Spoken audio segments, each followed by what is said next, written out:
Rams house. Welcome into a brand new episode of the Rams Report by Chat Sports. Today, we are breaking down some news from around the league that I think has an interesting impact on the Los Angeles Rams. Kirk Cousins has landed with the Las Vegas Raiders this morning, obviously taking a potential backup quarterback off the board for the Rams. So we're going to talk about what that means for us and also what his deal looks like in Vegas, what we might have had to pay if we were going to go out and get him. But that's far from the only thing that awaits you on today's show. So like I mentioned, we're going to talk about that, and we're also going to talk about what may come next for the Rams as far as addressing the backup situation goes. Obviously, Kirk off the table. And then we're going to get into a 3-round mock draft that ESPN put out earlier today. It's a pretty interesting one. They went alternating pick with 4 different NFL analysts and insiders.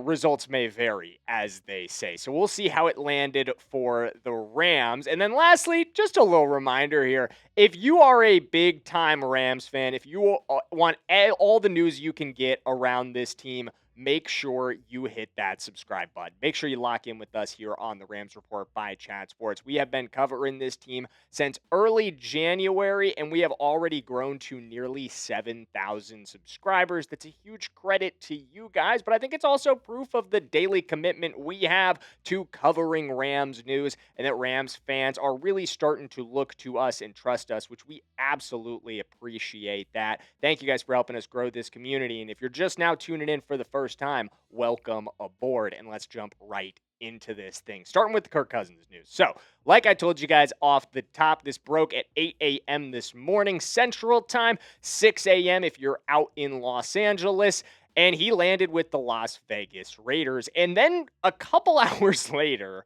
we got a wild tweet from Adam Schefter, a comp update. And that comp update was the last thing anybody expected. I do a lot of, and if you follow Chat Sports on socials, which you absolutely should, by the way, check out our main social media. I do a lot of the main social media, and I, in that, described the deal as likely close to veteran minimum. Turns out I was very much wrong. 5-year, $172 million contract for Kirk Cousins that, as Schefter rightly says, and rarely says here, accurately describing a contract and not going with the agent fluff, a 1-year, fully guaranteed $20 million deal. That's the reality of this contract. We're going to get a full breakdown up here for you guys in just 1 second, but it also has a club option for 2 years and $80 million additional. But here's the real money. So, $20 million is a complicated number here, my friends, because, and I didn't really know you could do this, to be completely honest with you. And I've been covering the NFL for a long time, and this is the first time I have ever seen a team do this or a contract get reported this way. A lot of the money in this $20 million deal is not actually coming from the Raiders. If you just want to know how much the Raiders are paying him and how much maybe we would have had to pay him, $11 million. 1 year, fully guaranteed at $11 million. The other money is actually his dead cap hit from Atlanta, which he would have gotten anyway, even if he sat at home on the couch. That money was always coming to him, regardless of the contract he just signed with the Raiders. So why on earth we're roping it into the deal, I don't really know. It's a 1-year, $11.3 million deal. If you want to know why they're getting to $20 million, it's because they're, for whatever reason, including the money from the Atlanta Falcons. But all of that is to say this: I am so glad we didn't do this at that price tag, friends. That is way too much money for Kirk Cousins. And like, no disrespect, I know he's had a solid career, but the guy he is now is not worth $11 million, all of it fully guaranteed.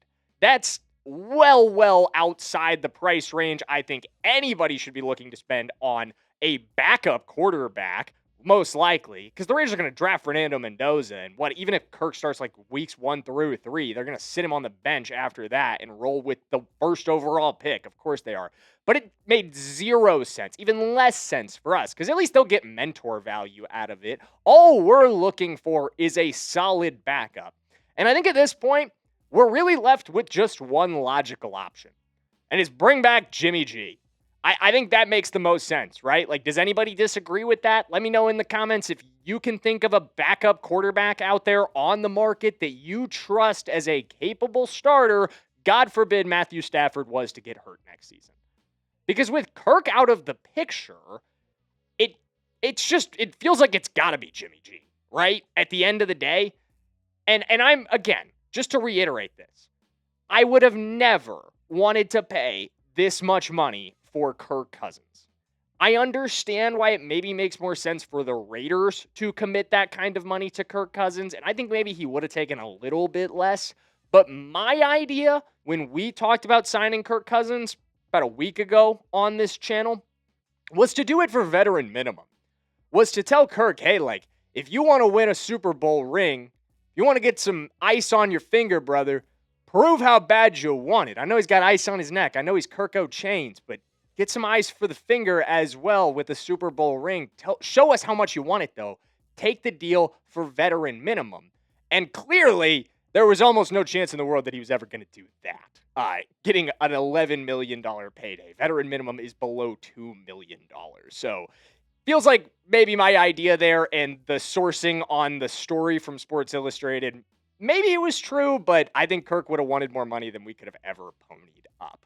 Move on. Let's get into the 3-round mock draft from ESPN. And guys, this one, I think they did all right for the Los Angeles Rams. It was a pretty wonky draft for some of the teams, I won't lie. But for us, they did okay. Let's jump right into it. First 8 picks. Fernando Mendoza's off the board at number 1, as he always is. Arvell Reese is off the board right behind him, followed by Francis Maui-Noa, David Bailey, Jeremiah Love, Mekhi Lemon, which is a bummer to see him go that early. I feel like increasingly we're seeing that. Mekhi Lemon landing with the Cleveland Browns. Followed by Caleb Downs to the Washington Commanders. Sonny Styles off the board to the New Orleans Saints. But so far so good in the first 8 picks. Not too many players that were on our major board, and then we lose a couple of them right here. Sadiq is off the board to the Kansas City Chiefs. I don't really know how likely that is in real life, to be honest with you guys. Mansour Delane off the board right behind him to the Cincinnati Bengals. Carnell Tate off the board to the Miami Dolphins, and Ruben Bain, which is an incredible slide for Ruben Bain. Again, don't really know how likely that is, to be honest with you guys. But all of that sets us up to take Jordan Tyson. And I think the way the board fell here, not bad. Not bad at all. I'm not going to lie. I like this pick if this was how the board fell. Let's hear how they justified it with their quote. Here's what Mel Kiper, who made the picks for us and will make all 3 of the selections that we're going to discuss, here's what he had to say about the selection of Jordan Tyson and how it fills a need.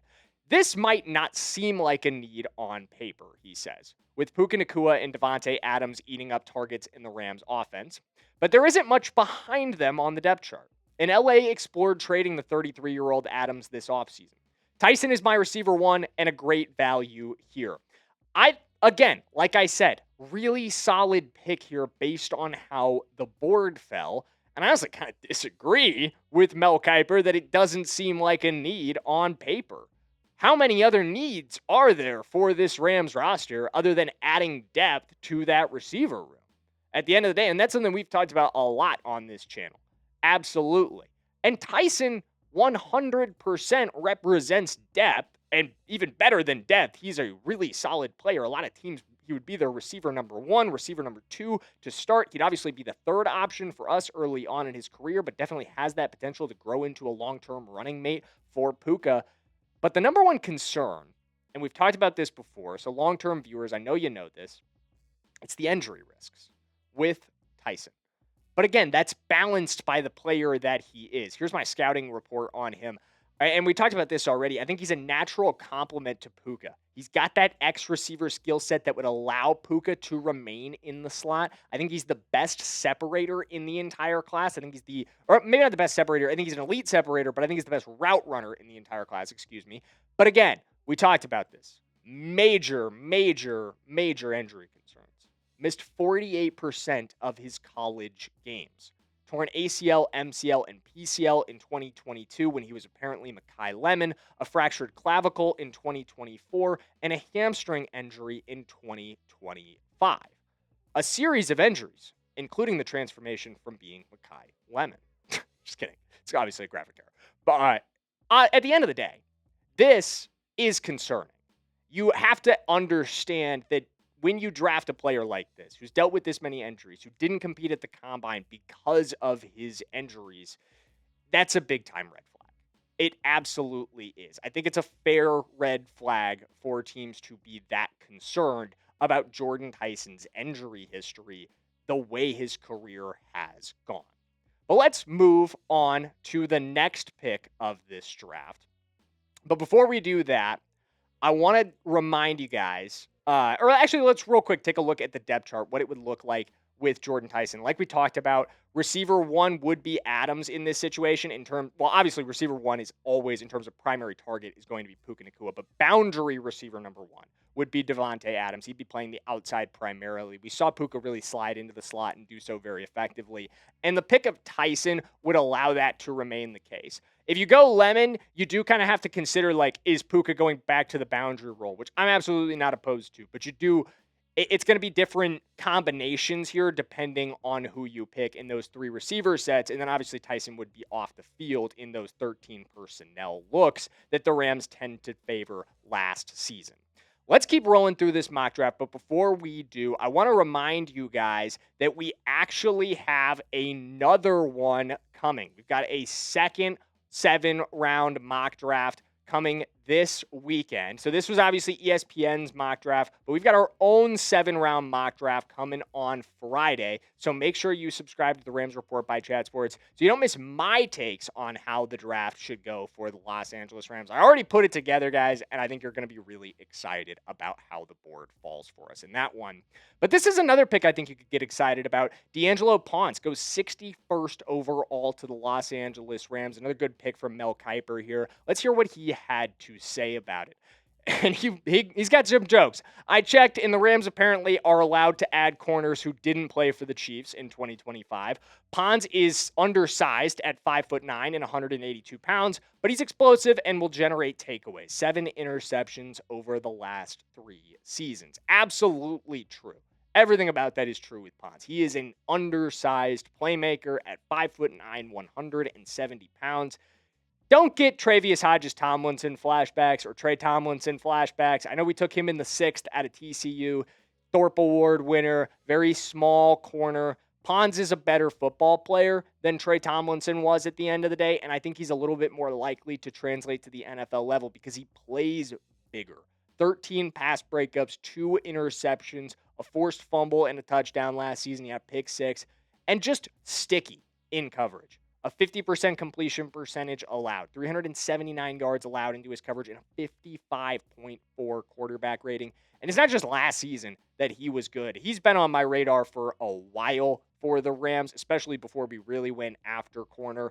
25 pass breakups, 5 interceptions over the last 2 seasons at Indiana. But you go back to a season at James Madison, he had another additional 15 pass breakups. That's 40 pass breakups in the last 3 years for this dude. And, need I add, he clamped my coworker, Billy Beebe, at the NFL Combine in a clip that has gone viral. Sorry about that, Billy, but bad release kit on that guy. All right, let's move on to the 3rd round, 93rd overall. We've got Garrett Nussmeier, and this is a pick that I can really get excited about. Nussmeier is somebody that we've talked about on this channel as being a logical target in the 3rd, or if we were to trade back from this spot in the early 4th. Let's hear what Mel Kiper had to say about him. He says Nussmeier makes a lot of sense in Los Angeles. He wasn't fully healthy in 2025 and his play suffered, but the Rams can let him learn behind Matthew Stafford and evaluate him over the course of the year. And I absolutely agree with this. I think in this situation, especially if you brought Jimmy Garoppolo back, too many G names that I'm working with right now, you'd probably be saying goodbye to Stetson Bennett. The Rams are not going to carry 4 quarterbacks into the season on the active roster. Maybe Stetson Bennett would be a practice squad body. But Garrett Nussmeier offers you more upside than Stetson Bennett does at the end of the day. He's also younger than Stetson Bennett. Like Bennett, though, he's an older prospect coming in. He's already 24 years old, and he is coming off of a very rough year at LSU, where he dealt with serious injuries. But the year before that, there were a lot of projectable traits shown. In 2024, you go back to that tape, and we know the Rams are interested. We've already talked about this on the channel, but I think, and again, in 2025, like we talked about, the numbers are not there. A 67.4% completion percentage is solid, but against the best teams that he faced this season, you could tell he wasn't there. You could tell the guy that we saw in 2024, the guy who was as productive as we saw in 2024, the guy who came into this season with Heisman hype, the guy who came into this season with first round draft pick hype, he just wasn't there this year. And he talked about that. You can go back and watch. We'll show you the thumbnail for this video in just 1 second. But you can go out and check out one of our other videos. And in that, Garrett Nussmeier will detail to you, as he detailed to our team at the NFL Combine, how the injury affected him in 2025. And LSU's doctors were never able to fully figure out exactly what the injury was that year. They know it was an issue with his shoulder. I do believe that they've figured it out since, but he hasn't publicly revealed what it is, which of course he's absolutely within his right to not do that. But at the end of the day, Garrett Nussmeier definitely struggled in 2025, but you could see in 2024 there were traits there. There absolutely were traits that you could go, damn, okay, this guy could be a first-round draft pick. This guy could be a franchise QB. And if you could get that guy in the third round, and again, like he says, let him sit behind Matthew Stafford for an entire season, that'd be awesome. And if you want more information on Garrett Nussmeier and on the Rams' interest in Garrett Nussmeier, because they actually went out to Baton Rouge to watch him throw, to watch him work out, we detail that in this video right here on the channel. This could be huge. Latest Rams draft rumors. So go check that one out. And on your way out the door, give me a grade for Mel Kiper's mock draft. I want you to grade it on a scale of A to F. You get to be the teacher today. Let me know how you would feel if these were the first 3 rounds of the Rams draft in 2026. And that's going to wrap it up for today's episode of the Rams Report. Like I said, we've got a 7-round mock draft coming at you tomorrow, so make sure you tune in for that one, and we will see you then. As always, let's go Rams.